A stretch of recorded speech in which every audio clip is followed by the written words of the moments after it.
Hello everyone, it's Saturday and I've just realised that there was a hashtag that went out. As usual, I am behind the 8 ball. So the hashtag was Get to Know Friday Sews, which I'm going to do this now and I'm going to do it quickly.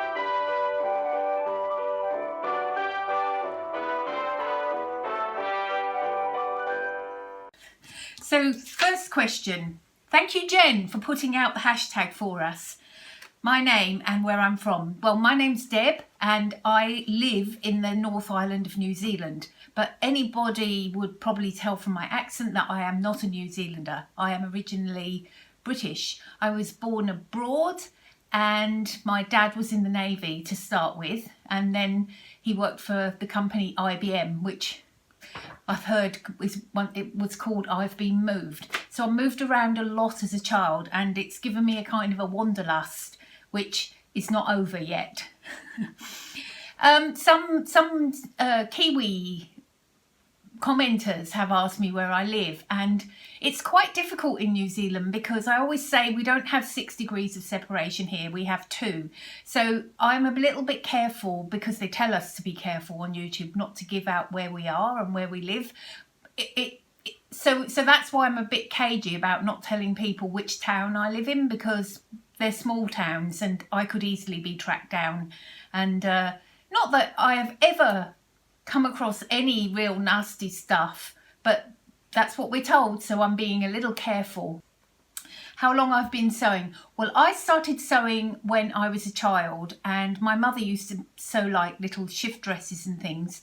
And she had no patience to show me anything, but I did used to fiddle around with her hand singer sewing machine and quite liked it. And I would occasionally cut things up and get into trouble for it. And then I think in my teens and early, maybe up to about 21, I did make a few clothes for myself, but unfortunately I didn't find that they fitted me very well. I think I sort of gained enough skill to make simple woven clothes. And the thing that started me off was, do you remember in those days, we're talking about the late 70s, there was that fashion for long midi-length skirts and tiered skirts.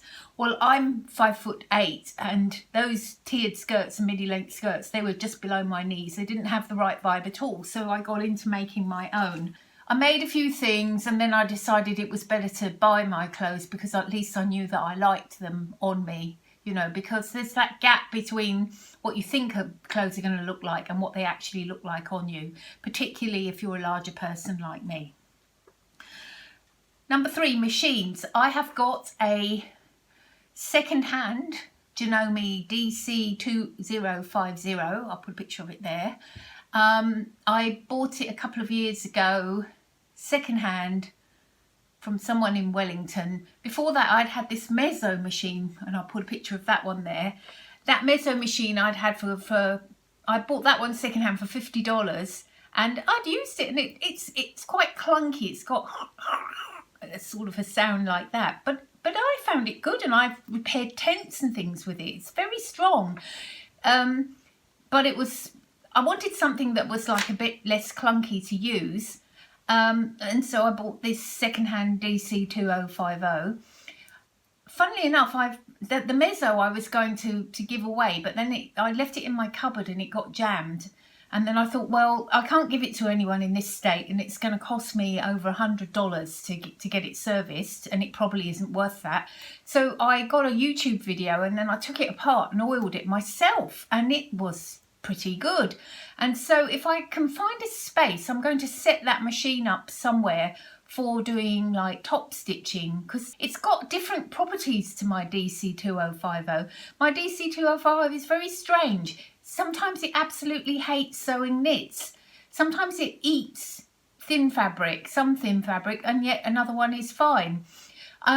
I've got a walking foot that I bought on AliExpress for both of them actually, but the one that was on my mezzo, I found I could sew any knit with that. So I think I will get that old mezzo out, run it and put it out again and maybe start using it, because I'm finding that my own machine, if I have to sew all my knits on my serger. I also have a Brother 2504D serger, looking around, things like that. I bought that new. Now I was a little bit wary of buying a second-hand serger because they're quite complicated, and I thought, well, I think if that doesn't work properly, I won't know what's wrong with it, and I'm going to get my it's just going to frustrate me to the nth degree. So I bought a new one. I had to look and look and look and managed to get one eventually for about $400. It was a bargain really, because they're normally about $500-600. That would be £300 or £400 here in the UK. So yeah, I managed to get one cheaper, I think about $400. So I was happy with that, and I have enjoyed using it. But of my machines, I have no plans to upgrade at the moment, because I don't think I've really explored what my current machines can do yet. I think that's quite a difficult thing. It's not my favourite part of sewing, fiddling around with the machine. In fact, I would say my number one criteria for a machine is it doesn't need endless fiddling and adjusting, because I hate it. All right, so next one, self-taught or formal. Mostly I'm self-taught. I did do a Craftsy online class back when I started sewing more seriously again. I think that would be back in 2017. And I think it was called Plus Size Fitting and Design. And although I felt like I didn't really pay enough attention to that class, I think that's been vital in the success of my sewing now, because I think I've kind of gained, although I didn't necessarily listen to everything I should have listened to, I think I gained a big picture view of clothes and how they fit you. Now, my body is, I have a 41.5-inch upper bust and a 47-inch full bust, and sometimes even a little bigger than that. So normally I would wear a H-cup bra, and so from that point of view, I think I would not be having sewing success if I hadn't begun to understand things like full bust adjustments and that sort of thing. Yeah, and I haven't actually ever been to physical sewing classes. I think I would like to be with other people sewing, but to be honest, I quite like learning things on video, because you can kind of stop and go back over something again, and there's just so much sewing knowledge out there. Which brings me to my next question, Big Four or indie. I much prefer indie patterns because the quality of the instruction is so much better. I also like the fact that indie patterns tend to show the clothes on people of different shapes and sizes and ages and colours and backgrounds, and yeah, I mean, as far as I'm concerned, indie has worked, I think, pretty much. My success rate with indie, and that would be primarily Cashmerette, Love Notions, Itch to Stitch. I haven't made much Itch to Stitch. I've bought Ellie and Mac, but I only bought them because they're $1 Wacky Wednesday patterns. They're going to need altering because they don't have a full bust. Generally now, I've got to the stage, unless a pattern's like $3 or $1, I'm not buying it if it doesn't have full bust pieces, because it won't work for me. And, you know, if I'm going to do that much work, then why am I paying all this money? Big Four patterns, I've had my worst sewing disasters with Big Four patterns. I have got some Big Four patterns. I'm a bit wary of them now. I find the full bust issue is one of them. But the other thing is their instructions. I get to some point in the sewing project where I just simply do not understand what they mean. I mean, I recall sewing like a wrap over dress recently, and it had like binding and a facing. I'm like, how's that? I don't understand that. And it didn't look right, and in the end I ended up throwing the dress away. So no, indie mostly, I'm going to say.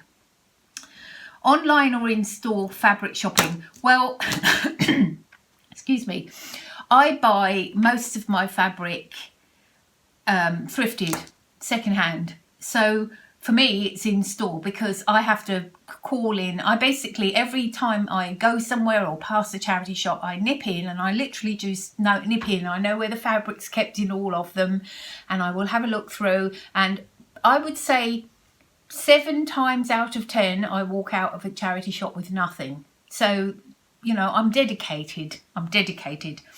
However, I do like in-store for looking at fabrics. Funnily enough, I live very close to 2 fabric shops, and I do like going in there and looking at them. But when I add up how much it's going to cost me to make those garments, I think, oh, I don't know. The caveat now, though, is that I have decided I will buy more fabrics if they're very interesting prints or something that I couldn't get easily through my thrifting charity shop thing. Having said that, I have got quite a stash of fabric now, and it's got to be pretty special to get me to buy something in new. Online, I would say I've not done well buying fabrics online. They've pretty much been lower quality when they've come than I expected. Favourite sewing task? I know what my least favourite sewing task is: cutting things out. And I think some of that is because I probably ought to have a higher table. You know, probably at the stage now where I really ought to have a dedicated sewing room, because I sew in our bedroom, which is a nice big room, but really I ought to have a cutting table. Normally I'm cutting out on this table in our dining room. Yeah, so, but favourite sewing task, I like that moment when the garment starts to look like it's going to look. I find that very exciting, you know, when it actually starts to resemble the garment that you looked at on the pattern. You know, you start to see it and I start to feel excited, and that's my favourite sewing. I quite like sewing on the machine as well. It's, you know, the whirring and the you know, feeding it through and keeping it accurate. My best advice to other sewers, well, because I'm very, very frugal, I'm a bit of a greenie, and I think that wherever possible, you will take the pressure off yourself, or maybe you won't. You know, I mean, if you're not as frugal as me, it probably doesn't matter. But for me, I should talk about for me, what works for me is using thrifted fabric wherever possible. Not only is it greener, when I make things and I don't like them, which is actually, my hit rate's getting a lot better than it used to be, but if I make something and I don't like it, I give it back to charity, and they have a great lack of bigger sized clothing in charity shops. So I feel like, well, I made it for charity, if not for me. So that makes me happy because I kept it out of landfill. So I'm happy about that. But also the fact is, it's so cheap that it takes all the pressure off you. I mean, if I'm sitting in front of a piece of fabric that cost me $60, $70, I feel a lot of pressure to get it right. And, you know, maybe I do need to start stepping into that territory a bit more. But I like the fact that pretty much, that's why I call myself slap happy sewing. I can just be quite slap happy about it. I'm naturally getting more careful and more skilled. But I haven't felt a huge pressure to do that quicker than I'm ready to. How did I hear about Friday Sews? I saw people on YouTube doing Friday Sews, and I thought, oh, that's such a good idea. It's so easy and quick, and I might actually be able to keep that up if I do it. I am on the Sewing Vloggers group, and Jen, thank you for inviting me to go over there. It's just that I hardly ever do Facebook. I've got a day job that's quite demanding, and I don't have a lot of spare time, and sewing's not my only hobby. I'm also trying to keep my art hobby going, and, you know, obviously take care of my house and eat and cook food and all of those things too. So I always feel like I'm on the back foot, and here I am, and I'm doing Friday Sews on Saturday. That's the nature of the beast at the moment. I long to go part-time. I have asked my boss if I can go part-time. Maybe I will, maybe I won't, but I'm 60 now, and in a very few years, and that may be literally a short number of years, I may, and especially if I don't go part-time, I may be retiring. And when I retire, I probably am going to go over to Europe and spend some time over there. One of my sons and my daughter is over in Europe. I've been here 17 years. I'm missing. I just want to go back there and reconnect. I haven't got any long-term plans. My husband's not necessarily on the same page as me, but, you know, we'll work it through. We'll work it through, or I'll leave him here. I mean, he's always gone anyway. Look, he's up on a mountain right now in a hut somewhere. Yeah, but I'm really struggling with time to do things, because I think creative pursuits they don't necessarily thrive the best when you're always hurrying, when you're always feeling on the back foot. So yeah, so that's my Friday sews. I hope you feel like you know me a little better. Feel free to ask me any questions down in the comments, and I'll see you next week. Bye.